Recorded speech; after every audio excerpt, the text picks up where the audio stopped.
How are things, Man United fans? Welcome back to Always United, to yet another video when it comes to the takeover process of Manchester United, which I want to be quite honest with you is taking longer than it should. I, for one, am tired of the game that the Glazers are playing, and I'm happy I'm not the only one. A lot of people, including Gary Neville and Rio Ferdinand, have called out the Glazers for putting off making this takeover happen, and as a Manchester United fan, you should definitely hope for this takeover to come to an end so that we can have a strong summer transfer window. God knows we need one. A lot of players should leave the club, despite the fact that we have had a gratifying season led by Erik ten Hag, where the team and the season definitely had its ups and downs. I still have not forgotten the horrible losses we have had this season, for instance one of which was against Liverpool. As much as I'm happy that we have qualified for next season's Champions League, I strongly believe that Manchester United as a club needs some talents to be added to the roster in order for us to be able to compete in the big leagues. Otherwise, we won't be able to make it far enough, and the longer the takeover takes, honestly, it will have a negative impact on the summer transfer window of the club, since Ten Hag won't be able to acquire the targets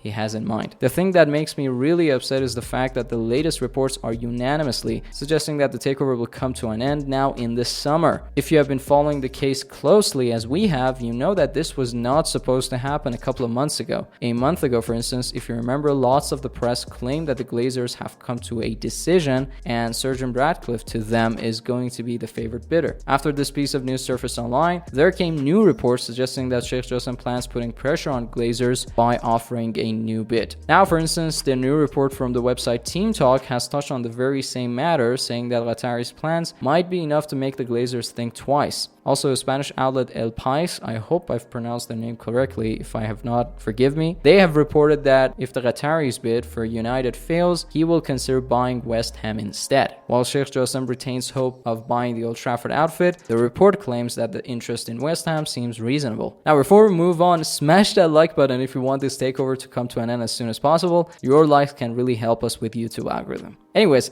as I was saying, indeed, the Qatari investment bank feel it's a good move to buy West Ham, as the Hammers have the highest stadium capacity in London alongside Tottenham. They feel this can guarantee a full house every weekend. Whether or not this development will change the view of the Glazers on the bids remains to be seen, and also the report suggests that the club should be in safe hands if Ratcliffe is to take over. So as I said, apparently we have to wait for a fourth round of bidding in the summer, and in case the Qatari side fails to take control of Manchester United, they will make a move for West Ham. As a Manchester United fan, considering the love and the passion I've had for this club since childhood, I find it sad news that we as fans are missing this golden opportunity to inject some fresh blood and money into the club. I honestly doubt that should Ratcliffe take control of Manchester United, we would get to witness some substantial change in the club. However, when I see how a club like Man City has been able to truly exploit the opportunity that Qatar has been giving them for a while, it really pains me to see that we might, for some reason, miss this chance of making Manchester United